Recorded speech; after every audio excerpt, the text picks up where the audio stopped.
আলহামদুলিল্লাহ ওয়াহদা ওয়াসসালাতু ওয়াসসালামু আলা মান লা নাবিয়্যা বা'দা ফাকাদ ক্বালা সুবহানাহু ওয়া তাআলা ফি কালামিহিল মাজিদ আলিফ লাম মিম যালিকাল কিতাবু লা রাইবা ফিহি ওয়া ক্বালা an-নাবিয়্যু সাল্লাল্লাহু আলাইহি ওয়াসাল্লাম আল ঈমানু বিদ'un ওয়া সাব'ুনা শুবা আফদালুহা কাওলু লা ইলাহা ইল্লাল্লাহ ওয়া আদনাহা ইমাতাতুল আযা আনিত তারিক ওয়াল হায়াউ শুবাতুম মিনাল ঈমান। আল্লাহ জাল্লা শাআনুর দরবারে লাখ কোটি শুকরিয়া যে আজকে আমরা এশার নামাজের পরে রাত 10টা পার হয়ে গেছে। আমরা আজকে আমাদের মাদ্রাসায় হযরত মূসা আলাইহিস সালামের জীবনী নিয়ে কোরআন থেকে এবং হাদিস থেকে আমরা কিছু আলোচনা করব। মূসা আলাইহিস সালাম একজন জালিলুল কদর নবী, অত্যন্ত সম্মানজনক নবী। যে সমস্ত নবীরা অত্যন্ত সম্মানী এর মধ্যে মূসা আলাইহিস সালাম একজন। তো মূসা আলাইহিস সালাম যখন পৃথিবীতে আসেন, তিনি ফেরাউনের সময় পৃথিবীতে আসেন। তৎকালীন মিশরে যারা রাজত্ব করত তাদের পদবি ছিল ফিরাউন, ফারাও বা ফিরাউন। যখন আমাদের দেশে এখন যারা ক্ষমতায় থাকে, বাংলাদেশ বিশেষ করে, তাদেরকে প্রধানমন্ত্রী বলা হয়, প্রাইম মিনিস্টার বলা হয়। ঠিক মূসা আলাইহিস সালামের জামানায় তখন যারা মিশরের প্রধানমন্ত্রী ছিলেন, ক্ষমতাধর সর্বোচ্চ ক্ষমতাধর ব্যক্তি ছিলেন, তাদেরকে বলা হতো ফিরাউন। তো ফিরাউনের নাম ঐতিহাসিকভাবে দুইটি নাম পাওয়া যায়। কেউ কেউ বলেছেন যে ওয়ালিদ ইবনে মুসাব এবং কেউ কেউ বলেছেন কবুস ইবনে মুসাব। তিনি ছিলেন ফিরাউন, সবচেয়ে ক্ষমতাধর ব্যক্তি। তো এর আগে আমাদের দুইটা গোত্রের নাম জানতে হবে। একটা হচ্ছে বনি ইসরাইল। বনু ইসরাইল গোত্র হচ্ছে হযরত ইয়াকুব আলাইহিস সালামের যে বংশধর। ইয়াকুব আলাইহিস সালাম, আমরা তো আরবিতে বলি ইয়াকুব। ইয়াকুব আলাইহিস সালামের হিব্রু ভাষার নাম হচ্ছে ইসরাইল। ইসরাইল অর্থ হচ্ছে আব্দুল্লাহ, আল্লাহর বান্দা। তো ইয়াকুব আলাইহিস সালামের যত বংশধর এসেছে তাদের সবাইকে বলা হয় বানু ইসরাইল বা বনি ইসরাইল। তো মূসা আলাইহিস সালাম ছিলেন বনি ইসরাইলের নবী, আর ফেরাউনের যে বংশটা সেটা ছিল কিবতি বংশ। এই দুইটা বংশর আলোচনায় আমরা এখানে করব। তো ফেরাউন তো মিশরের বাদশা ছিল, সে অনেক প্রভাব প্রতিপত্তির মালিক, ক্ষমতার মালিক। সে মানুষকে মানুষ মনে করতো না, বনু ইসরাইলের লোকদেরকে অনেক নির্যাতন করত।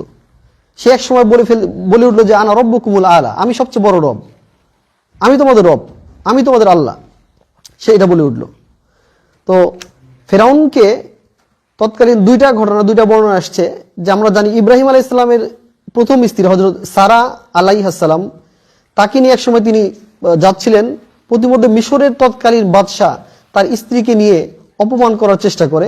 তখন ইব্রাহিম আলাইহিস সালাম আল্লাহর কাছে দোয়া করেছিলেন যে আল্লাহ, আমার বংশে একজন নবী প্রেরণ করুন যে মিশরের এই জালেম বাদশাকে ধ্বংস করে দিয়ে আপনার তাওহীদের বাণী প্রচার করবে।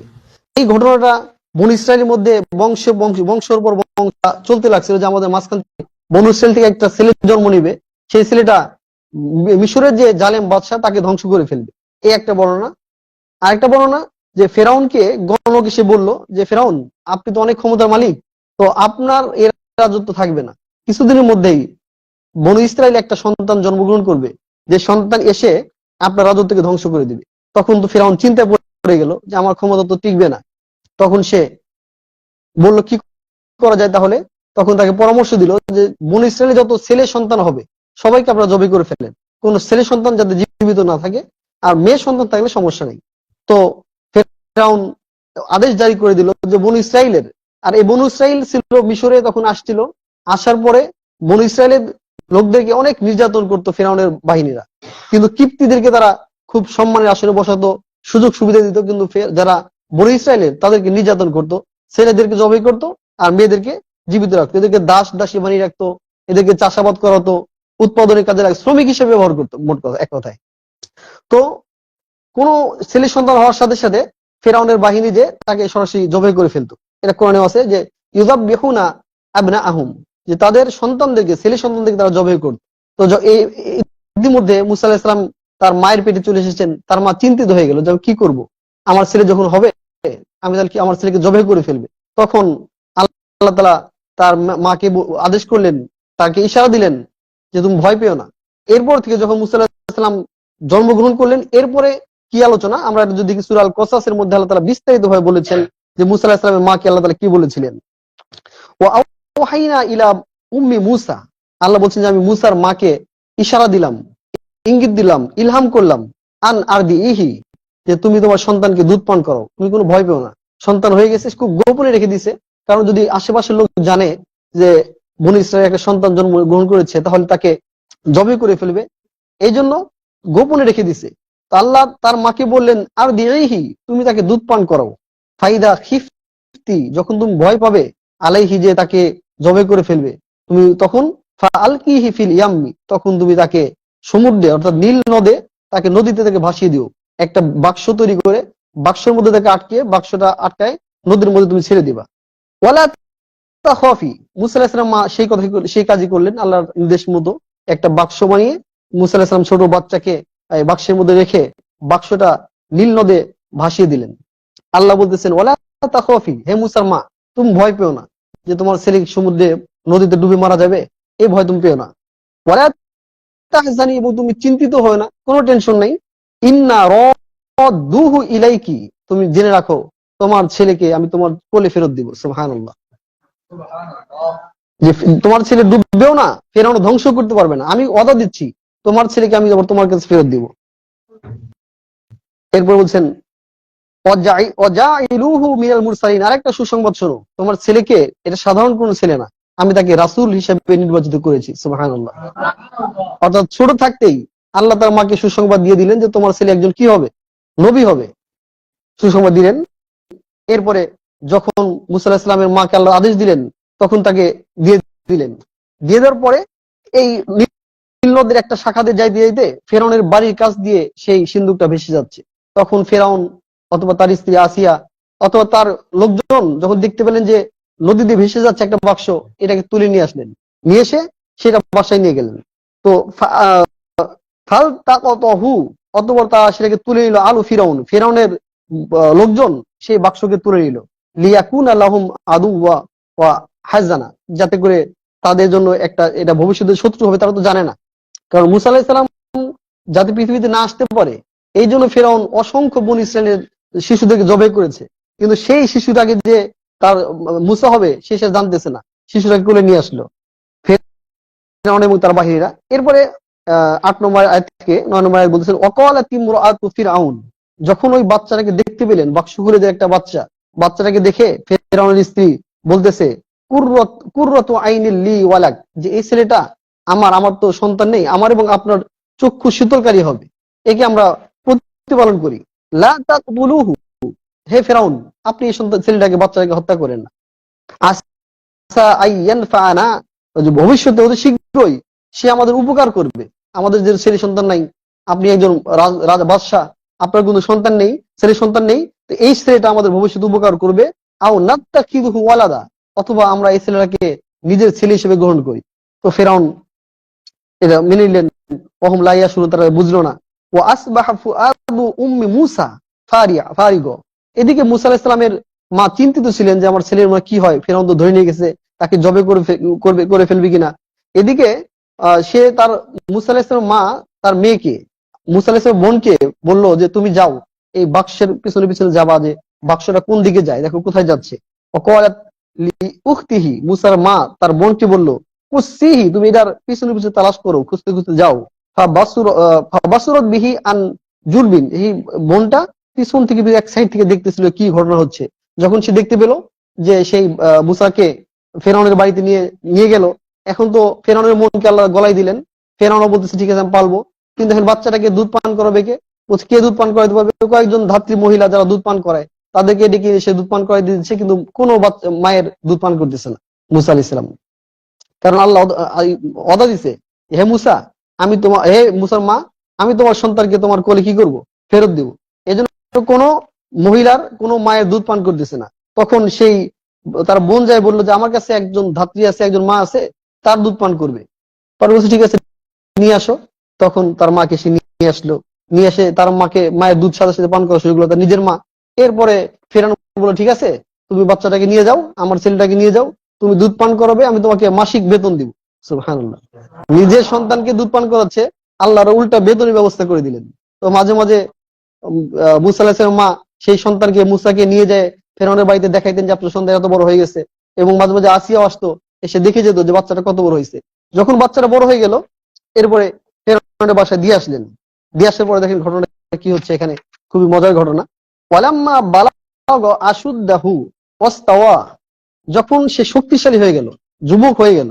এর মধ্যে একটা ঘটনা, মজার ঘটনা আছে। আমরা জানি যে মুসা আলাইহিস সালাম কিন্তু তোতলা ছিল, স্পষ্ট ভাবে কথা বলতে পারতেন না, কথা বলতে গেলে জিহ্বায় আটকে যেত। তো একদিন মুসা আলাইহিস সালাম যখন মোটামুটি শিশু বাচ্চা, তখন সে একদিন ফেরাউন তাকে কোলে নিয়েছে। তো ফেরাউনের দাড়ি ধরে একটা চর মারছে। চর মারার সাথে সাথে সে অনেক ব্যথা পেয়ে গেছে ফেরাউন। সে বলছে এইটাই আমার শত্রু হবে, এত ছোট বাচ্চা, এত আস্তে মারলাম, এত ব্যথা পেয়ে গেলাম, এটাই আমার শত্রু হবে। পরে বলছে আমাকে জবাই করবে এখনই। তখন আসিয়া বলতেছেন আপনি জবাই করবেন না, এটা মাসুম বাচ্চা, আপনি না হলে পরীক্ষা করেন দেখেন। তো একটা বাক্সের মধ্যে, একটা পাত্রের মধ্যে কিছু স্বর্ণরূপ্য উজ্জ্বল কিছু জিনিস রেখে দিছে, আর একটা বাক্সের মধ্যে লাল টকটকা কয়লা, আগুনে কয়লা রেখে দিছে। পরে ফেরাউন বলছে যদি সে, যেহেতু লাল জিনিস, বাচ্চারা সাধারণত লাল জিনিসে ধরে, সে যদি আগুন ধরে তাহলে বুঝতে পারবো যে সে সাধারণ একটা শিশু, মাসুম। আর যদি সে যদি নবী হয় তাহলে সে, তার বুদ্ধি আছে, সে যা ধরবে কি স্বর্ণরূপ বা এগুলো ধরবে। মুসা আলাইহিস সালামকে আল্লাহ তাআলা ছোটকালে যেহেতু তাকে নবী বানাবেন, তার কিন্তু বুদ্ধি আছে, সে ধরতে গিয়েছিল সেই স্বর্ণরূপ পরীটা, সাথে সাথে জিবরাইল আলাইহিস সালাম হাতটা দিয়ে সেই আগুনের মধ্যে দিয়ে দিয়েছেন। আগুন থেকে একদম কয়লা নিয়ে, একদম জ্বলন্ত কয়লা তার জিহ্বার মধ্যে দিয়ে দিয়েছে, সাথে সাথে জিহ্বাটা পুড়ে গেছে। এরপর থেকে সে তোতলা হয়ে গেছে।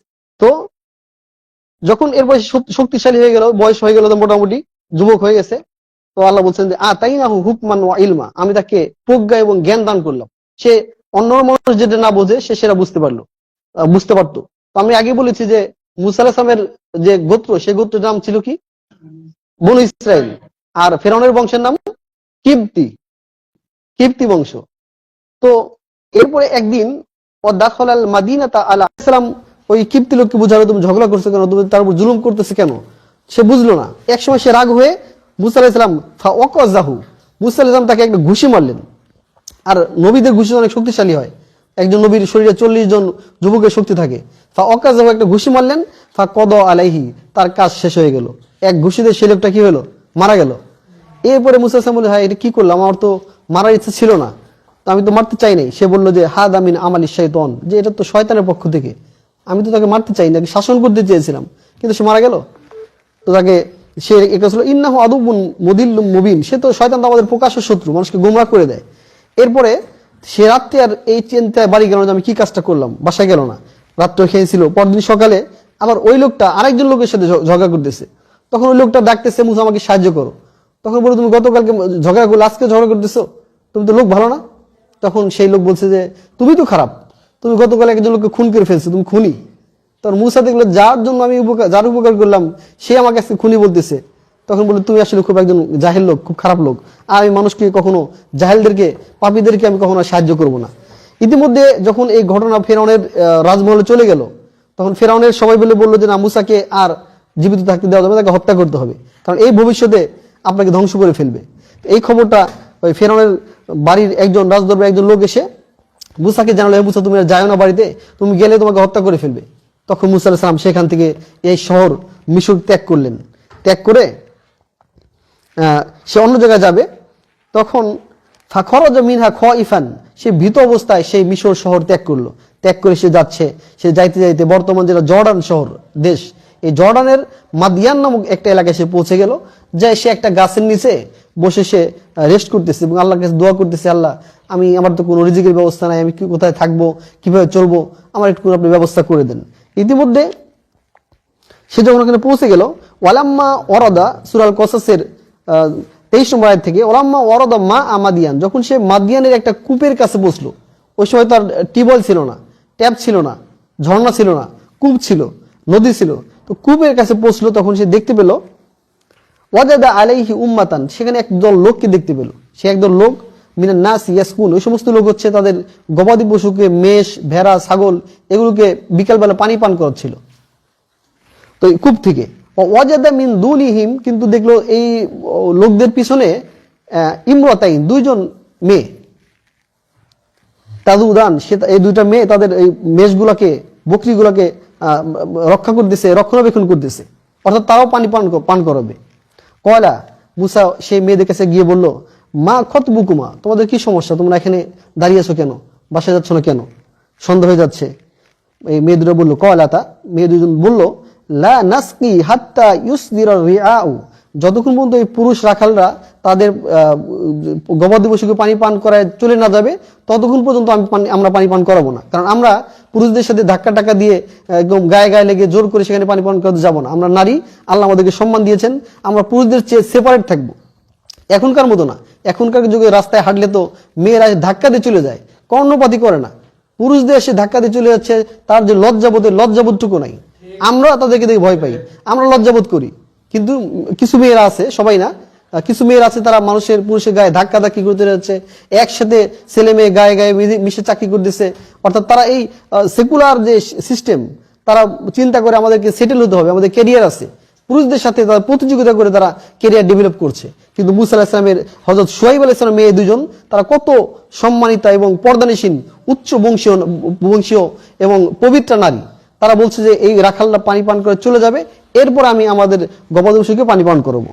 তখন সে বলতেছে যে আমরা, আচ্ছা আপনারা ভাবতেছেন যে আমরা মেয়েরা কিসের জন্য গবাদি পশু চড়াইতে আসছি, এটাও জেনে রাখেন যে ও আবুনা শাইখুন কাবীর, আমাদের পিতা একজন বৃদ্ধ লোক, সে গবাদি পশু রাখতে পারে না, সে বাড়ি থেকে বেরোতে পারে না, এই জন্যই আমরা বাধ্য হয়ে সেখানে এসেছি। তখন ফাসাকালাহুমা, অতঃপর বলে যাচ্ছে এখানে কি অন্য কোনো কুয়া আছে? দুইটা বর্ণনা আসছে, যে একটা বর্ণনা যে যখন সে রাখালরা চলে গেল পানি পান করে, এরপরে এই কুয়ার মুখটা একটা ভারী পাথর ঢাকনা দিয়ে ঢেকে দিল। আরেকটা বর্ণনা আসছে, তখন মুসা আলাইহিস সালাম বলে, আচ্ছা এখানে আশেপাশে আর কোনো কুয়া আছে? বলছে হ্যাঁ, ওইখানে একটা কুয়া আছে। যাই দেখতে বলে একটা কূপের মুখটা একটা বড় ঢাকনা দিয়ে ঢাকা। কয়েকজন লোক লাগে এই কূপের ঢাকনা সরাতে।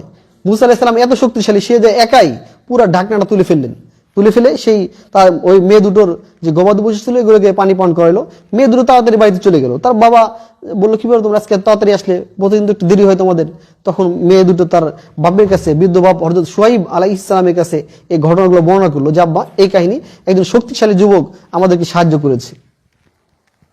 এরপরে মুসা আলাইহিস সালাম এরপর যখন মেয়ে দুটো চলে গেল, আল্লাহর কাছে দোয়া করলো যে হে আল্লাহ, রব্বি ইন্নী লিমা আনজালতা ইলাইয়া মিন খায়রিল ফাকির, হে আল্লাহ আপনি আমার উপর যে রহমত করবেন আমি সেটা মুখাপেক্ষী, আমাকে আপনি যে রিজিকের ব্যবস্থা করবেন এটাতে আমি খুশি, আলহামদুলিল্লাহ। এরকম সে দোয়া করলেন। এখন দেখেন, ফাজাআতহু ইহদাহুমা, অতঃপর কিছুক্ষণ পরে এই দুই মেয়ের একজন মেয়ে তার কাছে আসলেন, মুসা আলাইহিস কাছে আসলেন, আলাস্তিহইয়াইন, লজ্জাবনত ভাবে হাঁটতে হাঁটতে আসলেন, একদম এত সুন্দর লাজুক ভাবে ভদ্রভাবে হেঁটে আসলেন যাতে তাদের পর্দার খিলাফ না হয়। এখন তো আমাদের অনেক মেয়েরা রাস্তা দিয়ে এমন ভাবে ছেলে মানুষের মতো হাঁটে, ধাক্কা দিয়ে হাঁটতেছে, এমন ভাবে হাঁটতেছে মনে হচ্ছে না সে মেয়ে।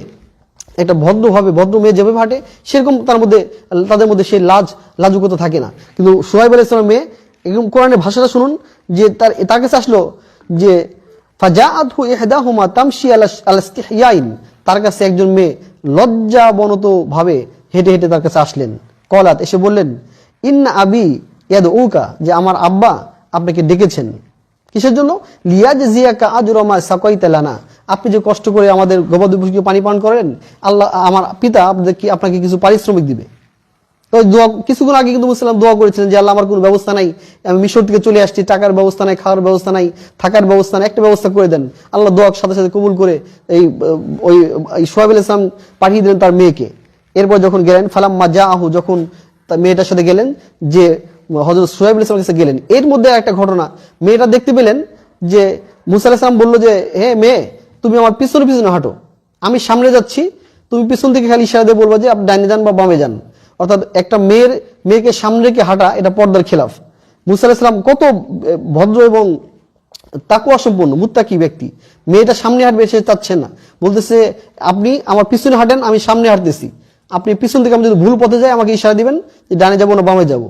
মেয়েটা খেয়াল করে যে লোকটা খুবই মুত্তাকি, খুবই একজন ভালো মানুষ, তার চরিত্র খুবই ভালো। তো মুসা আলাইহিস সালাম যখন শুআয়ব আলাইহিস সালামের কাছে গেলেন, ওয়াকাসস আলাইহিল কসস, তার কাছে ঘটনা বর্ণনা করলেন যে আমার এই ঘটনা, আমি এরকম ছিলাম, এই কাজ হয়ে গেছে।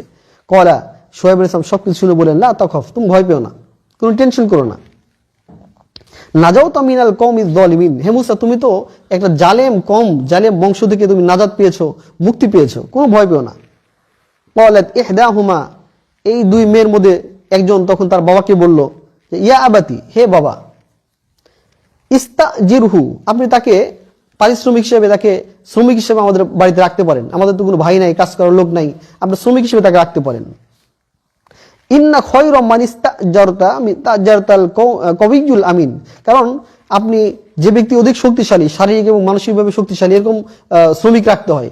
এবং যে আমিন, একদম কি বলে নিষ্ঠাবান, সৎ, এরকম লোককে রাখতে হবে। অর্থাৎ মানুষ কর্মচারী রাখার দুইটা গুণ, একটা হচ্ছে শক্তিশালী, শারীরিকভাবে শক্তিশালী এবং মানসিকভাবে শক্তিশালী, যেটা মুসা আলাইহিস সালামের মধ্যে ছিল। একাই সে কয়েকজন পুরুষের কাজ করতে পারতো এবং সে আমিন ছিল, খুবই নেককার ছিল, সৎ ছিল, তার চরিত্র খুবই ভালো। যখন সোহাইব আলাইহিস সালাম মেয়ে যাচ্ছিলেন, তাকে পিস্তল দিয়ে সে সামনে যাচ্ছিলেন, তো দুইটা গুণ তার মধ্যে ছিল। বলে যে আপনি তাকে শ্রমিক হিসেবে, আমাদের বাড়ির কাজের লোক হিসেবে তাকে রাখতে পারেন।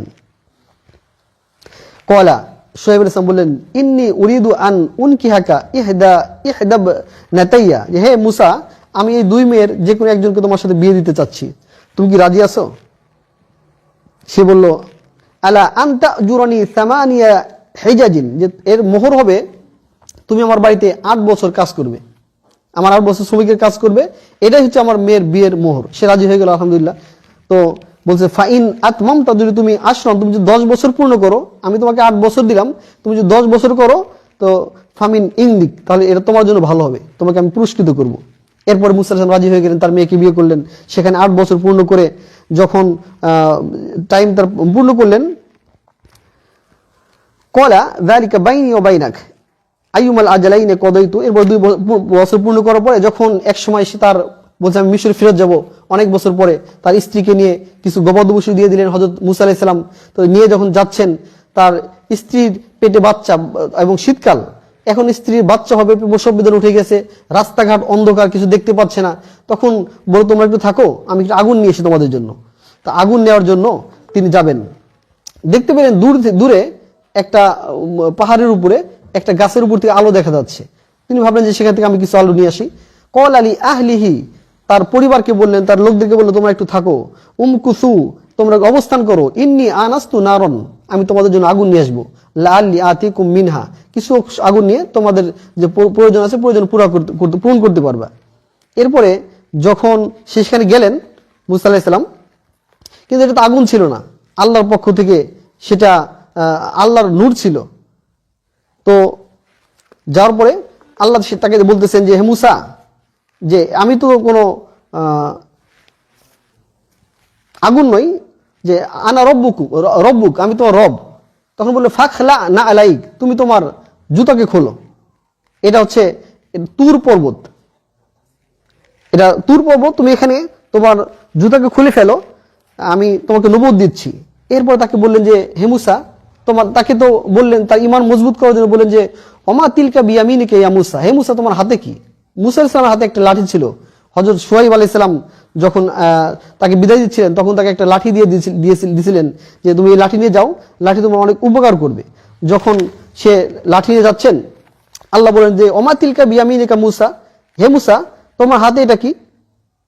তখন সে বলল যে হিয়া আসয়া, এটা আমার হচ্ছে লাঠি। আল্লাহ বলেন, ঠিক আছে তোমার লাঠি। সে বলতেছে, লাঠি দ্বারা আমি গাছের পাতা পারি, আহুস্য বিহা, আমি এর দ্বারা আমার বকরির জন্য, মেষের জন্য পাতা পারি, এখানে আমি আতাওয়াক্কাউ আলাইহা, আমি মাঝে মাঝে লাঠি দিয়ে হেলান দিয়ে রেস্ট নেই। তখন বিভিন্ন সেটার উপকার সে বর্ণনা করতে লাগলো আল্লাহ তাআলার কাছে। তো আল্লাহ তাআলা তো মুসা আলাইহিস সালামের ঈমানকে আরো মজবুত করবেন, মজবুত করার জন্য তিনি বললেন যে তুমি তোমার হাতে লাঠিটা ছেড়ে দাও, এখন দেখি তোমার লাঠির কত ক্ষমতা, লাঠি ছেড়ে দাও। তিনি হাতে লাঠি ছেড়ে দিবেন। এরপরে ছেড়ে দেওয়ার সাথে সাথে সেটা একটা ধাবমান একটা অজগর, একটা সাপ হয়ে গেল। সাপটা এমন না যে চুপ করে বসে থাকবে, লাঠিটা সাপর সাথে সাথে সে একদম ছুটে চলা শুরু করলো। আল্লাহ বললেন যে, হে মুসা তুমি ভয় পেও না, তুমি এটাকে ধরো, তুমি ধরো, ফাখুদ হা, তুমি লাঠিকে ধরো। সে ওলা তাখব, তুমি ভয় পেও না। মুসা আলাইহিস সালাম আল্লাহর আশ্বাসে সেই লাঠিটা ধরার সাথে সাথে সেই সাপটা, একদম জলজন্ত সাপটা সাথে সাথে আবার লাঠি হয়ে গেল। একটা আল্লাহ তাআলাকে নিদর্শন দিলেন। আল্লাহ বলছেন, তোমাকে আমি আরেকটা নিদর্শন দিব, হে মুসা তুমি তোমার হাতকে বগলের মধ্যে ঢোকাও। বগলের মধ্যে ঢোকার সাথে সাথে যখন হাতটা বের করলো, দেখলো যে হাত থেকে আলো বের হচ্ছে, একদম চকচক করতেছে। বলছে, এই দুইটা নিদর্শন তোমাকে আমি দিলাম, তুমি এখন যাও ফেরাউনের কাছে যাও। ইযহাব ইলা ফিরআউন ইন্নাহু তাগা, তুমি ফেরাউনের কাছে যেয়ে তাকে দাওয়াত দাও, কারণ ফেরাউন সীমা লঙ্ঘন করে ফেলছে, সে নিজেকে রব দাবি করতেছে। তখন আমরা জানি যে মুসা আলাইহিস সালাম তোতলা ছিল যে আল্লাহ আমি তার কাছে কিভাবে দাওয়াত দেবো, আমি তো কথা স্পষ্ট বলতে পারি না। কলা, সে বলল, রব্বি ইশরাহ লি সাদরি, হে রব, হে প্রতিপালক, আমার অন্তরকে আপনি প্রশস্ত করে দেন, বক্ষকে প্রশস্ত করে দেন। ওয়াইয়াসসিরলি আমরি, এবং আমার কাজটাকে সহজ করে দেন যাতে আমি তাদেরকে দাওয়াত দিতে পারি, ফেরাউনকে দাওয়াত দিতে পারি, সে দাওয়াত পেলে যাতে আমার কথা গ্রহণ করে। ওয়াহলুল উকদাতাম মিন লিসানি ইয়াফকাহু কওলি, এবং আমার জিহ্বার যত আছে, আমি যে তোতলা, এই তোতলামিটা যাতে দূর হয়ে যায়, এই কথা আমার কথা তারা বুঝতে পারে, এরকম একটা কাজ আপনি করে দেন।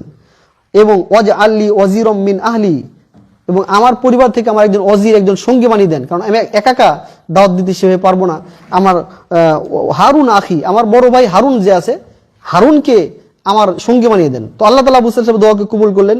হারুন আলাইহিস সালাম তার বড় ভাই, 3 বছর অথবা 4 বছর বড় ছিল, হারুন আলাইহিস সালামকে আল্লাহ তাআলা নবী বানিয়ে দিলেন। তো হারুন আলাইহিস সালাম ওই সময় মিশরে ছিলেন, আল্লাহ তাআলা ওহীর মাধ্যমে তাকে নবুয়ত দান করলেন। যখন সেখান থেকে গেলেন, যাওয়ার পরে তাকে অভ্যর্থনা ইস্তেকবাল করলেন, দেওয়ার পর 2 ভাই ফেরাউনকে দাওয়াত দিতে গেলেন। ফেরাউনকে দাওয়াত দিতে যে অনেক কথা বললেন, কিন্তু ফেরাউন তো তার কথা শুনল না। ফেরাউন বনী ইসরাইলকে নানাভাবে কষ্ট দিতে লাগলো। কষ্ট দিয়ে যখন কোনোভাবে শুনছিল না কথা, তখন আল্লাহ তাআলা এক সময় মুসাকে বলেন, হে মুসা, এই ফেরাউন কথা শুনবে না? তুমি তোমার বাহিনী নিয়ে, তোমার বংশের বনী ইসরাইলের লোক, সে 400 বছর ধরে তোমার গোত্রের লোককে নির্যাতন করতেছে, তুমি তোমার রাতের অন্ধকারে তোমার বাহিনী নিয়ে তুমি চলে যাও এখান থেকে, তোমাদেরকে আমি ফেরাউনের হাত থেকে বাঁচাই দিব। এরপরে যখন মুসা আলাইহিস সালাম তার বাহিনী নিয়ে চলে যাচ্ছেন, যাইতে সামনে লোহিত সাগর পড়ে গেছে, এখন যাবে কিভাবে? আর দেখতেছে পিছন থেকে সেই ফেরাউনের বাহিনী আসতেছে, এখন নাজাত পাবে কিভাবে? ওয়াইদ নাজ্জাইনা মিন আলি ফিরআউন, আল্লাহ বলছেন যে সূরা আল বাকারার মধ্যে 49 নম্বর আয়াতে বলছেন যে ওয়াইদ নাজ্জাইনা মিন আলি ফিরআউন, যখন আমি তোমাদেরকে ফেরাউনের কাছ থেকে, ফেরাউনের বংশ থেকে, ফেরাউন থেকে আমি নাজাত দিলাম। সে কি করছিল? ইয়াসুমুনাকুম সুআল আযাব, তোমাদেরকে অনেক কষ্ট দিত। ফেরাউন তোমাদের এই বনী ইসরাইল লোকদেরকে নির্যাতন নিষ্পেষণ করত। ইউযাববিহুনা আবনাকুম, সে তোমাদের ছেলে সন্তানদেরকে জবে করত। ও ইস্তাহইয়ুনা নিসাকুম, তোমাদের মেয়েদেরকে সে জীবিত রাখত। এরপরে যখন ওয়াইদ ফারাকনা বিকুমুল বাহর, আল্লাহ বলছে যখন স্মরণ করো, যখন তোমাদের জন্য, যখন মুসা আলাইহিস সালামের বাহিনী চলে গেল সমুদ্রের কাছে, যায় সাথে সাথে আল্লাহর হুকুমে মুসা আলাইহিস সালামের বাহিনী বলছে, হে মুসা, আমরা তো ধরা খেয়ে গেলাম, ফেরাউন তো আমাদের ধরতে আসতেছে। আল্লাহ বলছেন যে লা তাখফ, হে মুসা তুমি ভয় পেও না, আমি তোমার সাথে আছি। তো মুসাকে বললেন যে তুমি হাতের লাঠি দ্বারা সমুদ্রের মধ্যে, পানির মধ্যে বাড়ি মারো। তো হাতের লাঠি দ্বারা পানিতে বাড়ি মারার সাথে সাথে সেই পানিতে আল্লাহ তাআলা 12টা রাস্তা করে দিলেন। সুবহানাল্লাহ। মুসা আলাইহিস সালামের বাহিনী সেই রাস্তা দিয়ে পার হয়ে চলে গেল। এদিকে ফেরাউন এসে দেখতেছে যে এই পানির মধ্যে রাস্তা হয়ে গেছে। তো ফেরাউনের বাহিনীও সেই রাস্তায় চলে গেল। যখনই মাঝ বরাবর চলে গেলেন, সাথে সাথে আল্লাহ পানিকে হুকুম দিলেন, হে পানি তুমি আগের মতো হয়ে যাও।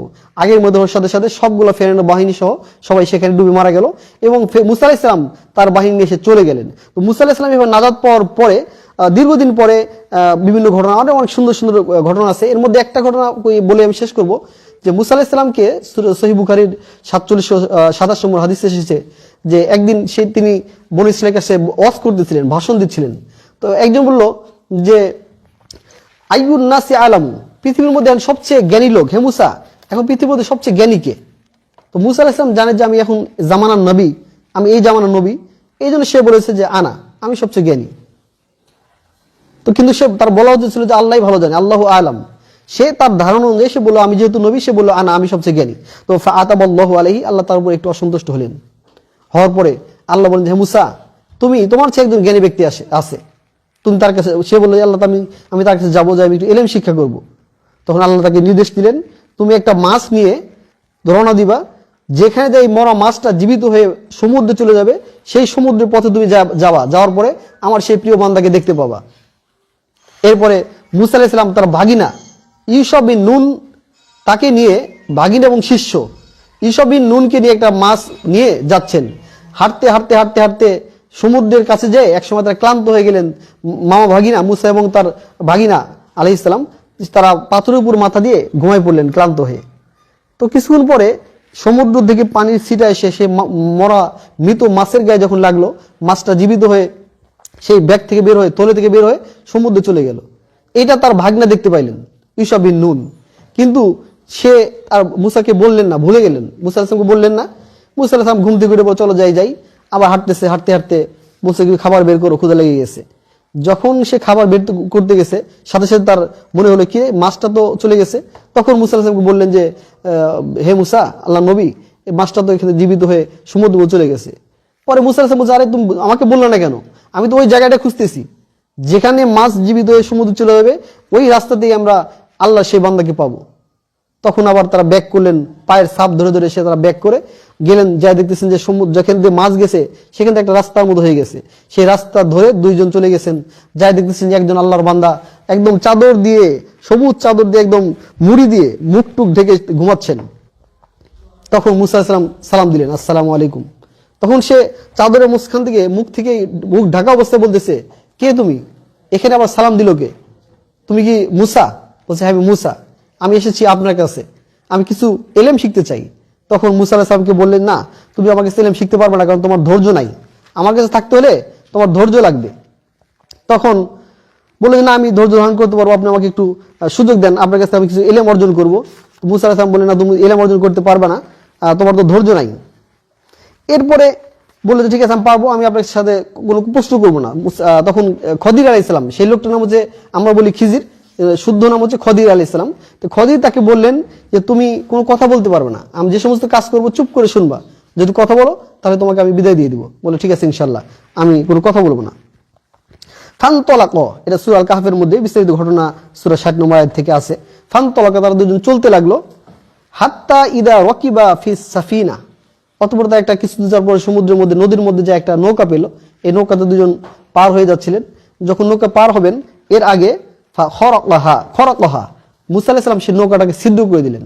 সিদ্ধ থেকে পানি ওঠা শুরু করলো, কিছুদিনের মধ্যে নৌকা ডুবে যাবে। তখন সে বললো যে এর আগে ঘটনা, একটা চড়ুই পাখি বা একটা ছোট পাখি নৌকাতে এসে নৌকার সাইড থেকে একটু সমুদ্র থেকে অল্প একটু পানি পান করলেন। তখন হযরত খদির আলাইহিস সালাম বললেন যে হে মুসা, এই পাখিটা যতটুকু পানি পান করলো, এটা হচ্ছে আমার, তোমার এবং সারা দুনিয়ার সমস্ত মানুষের জ্ঞান। আর সমুদ্রে যত পানি আছে এটা হচ্ছে আল্লাহ তাআলার জ্ঞান। সুবহানাল্লাহ, তাহলে আল্লাহর জ্ঞান কত বেশি। এরপরে যখন লাস্টে এটা সিদ্ধ করে দিলেন, তখন মুসা আলাইহিস সালাম দিলেন, কি ব্যাপার, এটা কোনো কাজ হলো? সেই লোকটা আমাদের নৌকাল আমাদের উপকার করলো, আর তিনি নৌকাটাকে সিদ্ধ করে দিলেন। এরপরে কলা সে বললো, আখরাকতাহা লিতুগরিকা আহলা, আপনি সিদ্ধ করে দিলেন যাতে এই নৌকা এবং তার লোকজন সবাই ডুবে যায়। এটা লাকদ জি'তা শাইআন ইমরা, আমরা একটা কঠিন খারাপ কাজ করলেন, এটা কোন ধরনের কাজ করলেন? তখন খদির আলাইহিস সালাম বললেন যে আলাম আকুল ইন্নাকা লান তাসতাতিয়া মাইয়া সবর, আমি তোমাকে বলছিলাম না যে তুমি আমার সাথে থেকে ধৈর্য ধারণ করতে পারবে না, বিভিন্ন কথা বলবা। তখন সে বলে যে লা তুআখিযনি বিমা নাসিতু, আমাকে মাফ করে দিলাম, ভুল করে ফেলছি, আর আমি করবো না। এরপরে আবার ফানতলাকা, দুজন চলতে লাগলেন। হাত্তা ইদা লাকিয়া গুলামান, যাই দেখলেন কিছু বালক, ছোট ছোট বাচ্চারা এক মাঠে খেলতেছে। একটা সুন্দর একটা শিশুকে মুসা খদির আলাইহিস সালাম ডাক দিয়ে তাকে ধরে হত্যা করে ফেললেন। তখন তো মুসা আলাইহিস সালাম মাথা নষ্ট হয়ে গেল যে এটা কি করলো, একটা ফুটফুটে সুন্দর মাসুম বাচ্চা, সে কোনো দোষ করেনি, তাকে হত্যা করে ফেললো। তাকে বলল, কলা আকতালতা নাফসান জাকিয়া, আপনি একজন পবিত্র মাসুম একটা বাচ্চাকে হত্যা করে ফেললেন। লাকদ জি'তা শাইআন নুকরা, আপনি তো খুবই একটা জঘন্য কাজ করলেন, এটা খুবই আমার কাছে পছন্দ হলো না।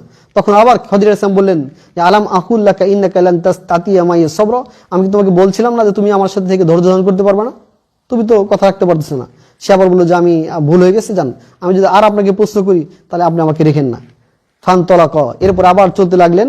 হাত্তা ইদা আতায়া আহলা করিয়াতিন ইসতাতআমা আহলাহা, এরপর একটা গ্রামে আসলো। গ্রামে এসে গ্রামের লোকদের কাছে দুজন খাবার চাইলো যে আমাদের কিছু খাবার দেন, আমরা খুব ক্ষুধার্ত। কিন্তু গ্রামের লোকরা তাদের খাবার দিল না।